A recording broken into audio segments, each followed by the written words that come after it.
අපි ඔසවා තබන්නේ ධර්මය.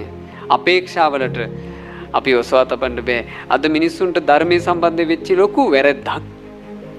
අපේක්ෂා පැතුම් බලාපොරොත්තු විතරයි. ඒක තිබ්බට වැරද්දක් කියලා නෙමෙයි මම කියන්නේ. ඒක විතරයි.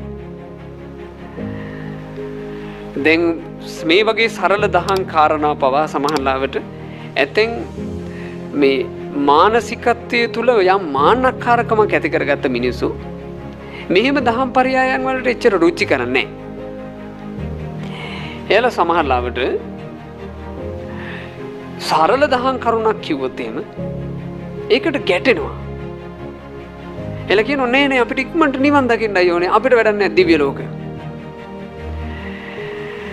අපිට ඉක්මනට නිවන් දකින්නයි ඕනේ. අපිට නිවන් දකින්න එකක් කියන්න. නිවන් දකින්න එකක් කියන්න කියලා කෑ ගැහුවට නිවන් දැකීම පිණිස කළ යුතු දේ එයා ගාව නැහැ. නිවන පිණිස කළ යුතු දේ පින්වතුනි ධර්මයේ යෙදීමයි. යෙදෙන ධර්මය අපිව නිවනට එක් ඔසවා තියනවා මිසක් අපි නිවනට යනවා කියලා එකක් නැහැ.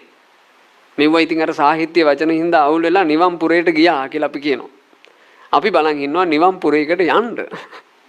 එහෙම එකක් නෑ. නිවන නිර්මාණය කළ ගත යුත්තේ තමා විසින්.